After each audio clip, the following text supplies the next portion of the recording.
Hello everyone, welcome back to my channel. আজকে একটা ধামাকাদার video নিয়ে চলে আসলাম তোমাদের কাছে।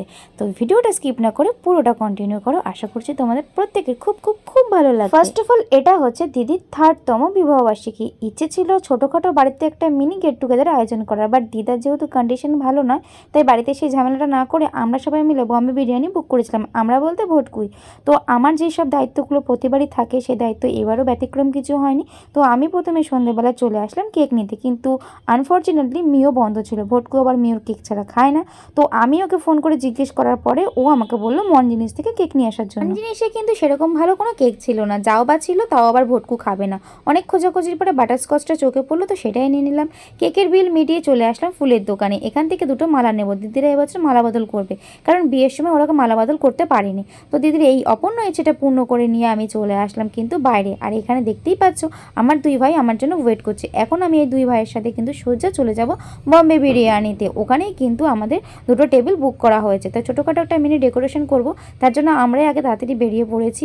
তো এখন আমি আমাদের বাড়ির রাস্তার সামনে থেকে ছোটো ভাই যেহেতু সাইকেল নিয়ে ওয়েট করছি, ভাইকে সঙ্গে নিয়ে আমরা কিন্তু সোজা চলে আসলাম এখন বম্বে বিরিয়ানিতে। এখানেই গিয়ে আমরা কিন্তু এখন একটা ছোটোখাটো ডেকোরেশন করব। তো কী ডেকোরেশন করব সেটা কিন্তু তোমরা অবশ্যই দেখতে পারবে।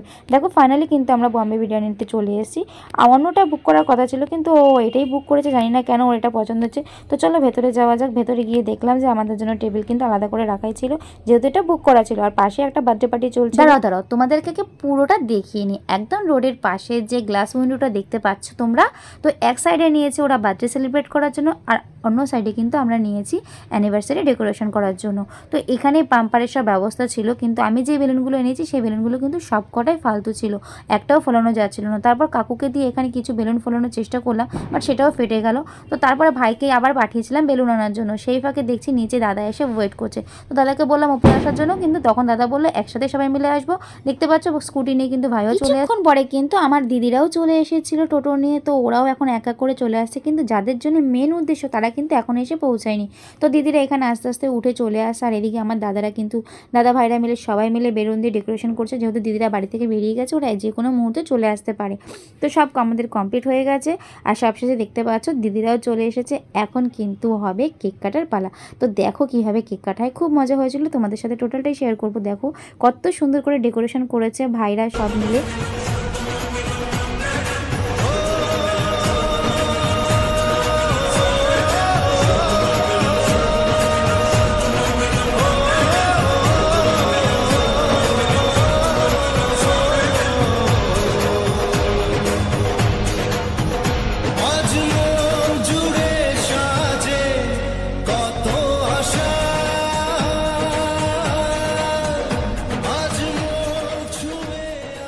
সো সেলিব্রেশন কিন্তু আমাদের ডান।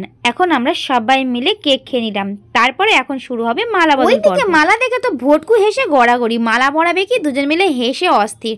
তার মধ্যে সবাই সাইড থেকে আরও উৎসাহ দিচ্ছে ওদেরকে।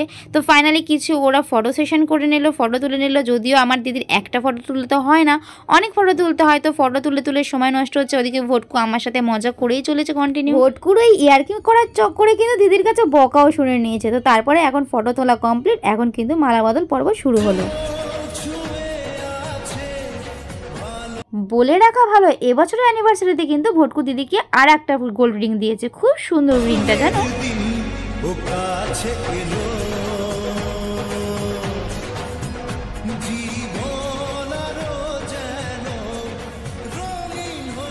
কেক কাটিং, মালা বদল, রিং পরানো সব কিন্তু আমাদের ডান।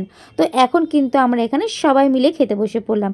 আর স্টার্টার আইটেমের ছিল কিন্তু এখানে চিকেন তন্দুরি উইথ সসেস, আর আমার জন্য কিন্তু ছিল ফিশ ফ্রাই, যেহেতু আমি চিকেন মাটন খাওয়া ছেড়ে দিয়েছি। জানি না কোনো দিন খাবো কিনা, তো এখন মন চায় না, সেই অনুযায়ী কিন্তু আমি এখন খাই না। তো এখানে আমরা সবাই মিলে খাচ্ছিলাম, হাসি ঠাট্টা করছিলাম, গল্প করছিলাম। আমরা ভাই বোনরা কিন্তু এক জায়গায় হলে খুব মজা করি, সেটা অবশ্য তোমরা আমার অন্য ভিডিও তো দেখতে পেরেছো। তো আমাদের এখানে স্টার্টার আইটেম একদম কমপ্লিট। এখন কিন্তু চলে আসছে মেন কোর্স, আর মেন কোর্সে ছিল চিকেন বিরিয়ানি। যেহেতু আমি চিকেন বিরিয়ানি খাবো না, তার জন্য আমার জন্য কিন্তু শুধু আলু বিরিয়ানি। ভেবেছিলাম ডিম দিয়ে খাবো, বাট ডিমটা পাইনি, তাই শুধু আলু বিরিয়ানি আমাকে কিন্তু স্যালাড সহ খেতে হয়েছিল। আর আমি এখানে টেবিল ঘুরে ঘুরে সবার সাথে মজা করছিলাম। বিয়ের সময় মেয়ের বাবারা যেরকম সবাইকে বলে দেখে শুনে খাবেন, সেরকমভাবে। তো লোকে দেখে ভাববে হয়তো স্পন্সরটা আমি করেছি, কিন্তু এটা তো আমি তো করিনি, করেছে ভটকু। তো আমি সেই ফাঁকে একটু মজা নিয়েছিলাম। আর এদিকে রাত 11টা বেজে গেছে। আমার দিদিও 2 ভাগ্নিকে নিয়ে বাড়ি যাবে, তার টেনশনে একটু তাড়াতাড়ি করে খাচ্ছিল। তো তারপরে ভালো মতো ধীরে সুস্থে খাওয়া দাওয়া করে সবাইকে বাই বাই দিয়ে কিন্তু আমরা বাড়ির দিকে রওনা দিলাম। ওদিকে ওই দিদিদের কিন্তু আমি টোটোতে তুলে দিয়েছি, ওরা চলে গেছে। আসার সময় কিন্তু আমি ভাই আর দাদার সাথে আলাদাভাবে এসেছি, আর বড় ভাই আর ছোটো ভাই কিন্তু আলাদাভাবে চলে গেছিলো। তো চলো ব্লগটা এখানে এন্ড করছি। কেমন লাগলো অবশ্যই কমেন্ট করে জানিও, আর ভালো লাগলে লাইক কমেন্ট শেয়ার করো। টাটা।